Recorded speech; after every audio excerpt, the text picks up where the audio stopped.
Hey guys, how's it going?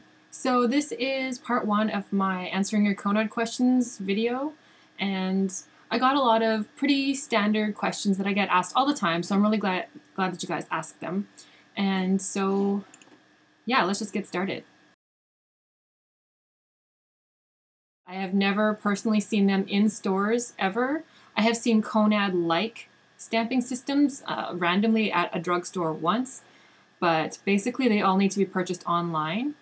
I have purchased mine through wowsocool.com.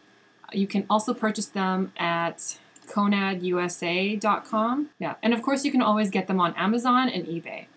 And there are ones on Amazon called Bundle Monster, which are exactly the same as Konad. I actually just ordered some and I'm waiting for them to arrive, so I'm pretty excited about that. The Bundle Monster ones on Amazon are really inexpensive.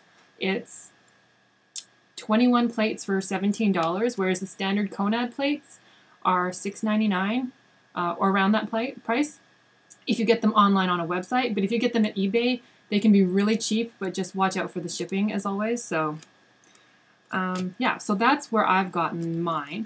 If any of you guys have purchased them anywhere else, leave a comment below because I'm sure everyone else would like to know. I find that you don't really have to wait that long because the polish that's getting applied from the image that's getting stamped on, the polish is very thin, so it doesn't really take that much time for it to dry. The issue, however, is, I think this is why this question was asked, is because very often you'll get a lot of, you'll get the image kind of streaking on your nail as you apply your top coat. And my suggestion for that is use a very, very light touch with your top coat and try to find one with a really soft and flexible brush. So the one that I actually really like to use for Konad is Séché Vite. And I know this is just like a super popular one that everyone's like, this is so great. And it's pretty good, but I really like it especially for Konad because the brush is really soft and flexible, so you have less dragging if you use this top coat. But any other top coat with a really nice soft brush will work really great also. So there's a couple of things that you can do.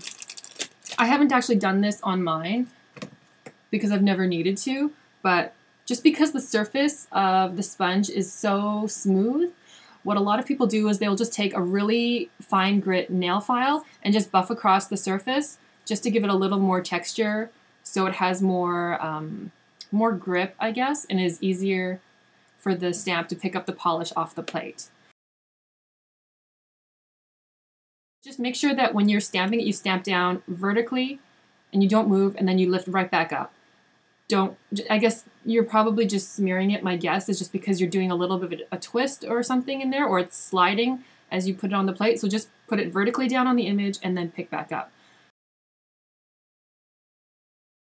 For cleaning my image plates, I usually just use regular acetone nail polish remover. I can't say how well the non-acetone kind works because I just don't use that. I find that it's so not efficient at removing even like nail polish off my nails. I don't use that kind. So I would use the regular acetone nail polish remover or the 100% acetone nail polish remover, which is really harsh, so I don't use that either. But I just use that, and I just get some on like a cosmetic pad like this, and so I'll just get it a little wet in the middle, and then I'll just wipe it, and that's all you have to do. And just I usually go in circles to make sure you get in all the like little nooks and crannies of the image to make sure it's all gone, and then just give it a minute or I don't know, 30 seconds to dry, and it should be good. This is kind of the cleanest mine really stays. There's some like stuck in those little holes. I don't really know how to get at that, but basically I clean it right away after I do my manicure every time.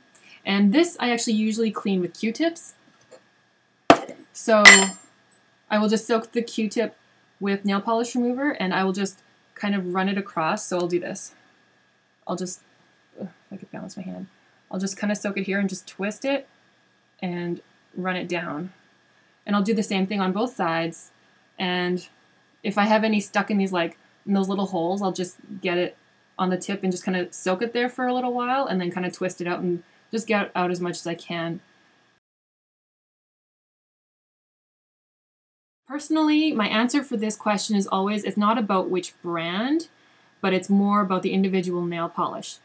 I definitely would recommend sticking to creams or metallics. Shimmery, glittery polishes are not good because they'll usually have a sheer base color that the glitters or shimmers are suspended in, so it won't be very good for stamping. Creams tend to be okay as long as they're very pigmented, and metallics generally are really great also.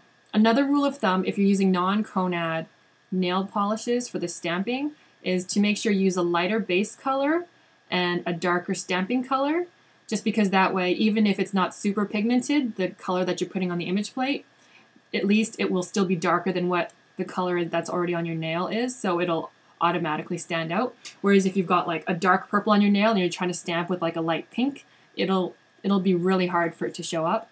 So I would definitely keep that in mind also. So I'm going to do a separate video doing a bunch of tests with different brands of nail polishes and different finishes of nail polishes using Konad, just so you guys can see how they differ, and it's not so much the brand, but it's the actual individual nail polish. So yeah, so stay tuned for that. I don't know when that one's coming up, but it will eventually.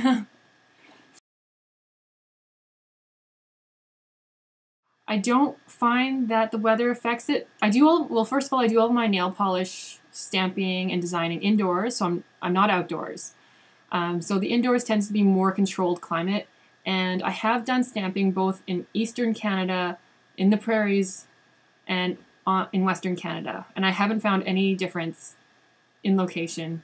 So if you are having problems and you think it's humidity, I'm not really sure what it could be. It might just be how your nail polish itself is reacting to the humidity, but I'm not really sure. I've never had a problem with that. So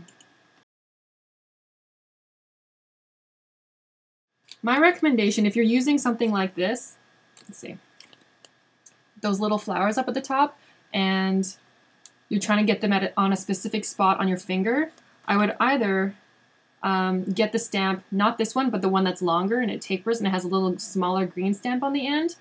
That will help you. I think the width of that end is probably about that wide. It'll help you get more accurate placement of where you're putting your smaller stamps on your nails. Or another trick you can do, I did this on my my stamper. I don't know if you guys can see this. Okay, so up here I've got a dot, and then I drew one directly all the way opposite, and I have another dot there, and I just carried that up to the top so I could see it when I'm stamping. So there's a tiny little dot up there, and there's one over there, and those are directly opposite to each other, so they would basically create a line going vertically down the center of my stamp.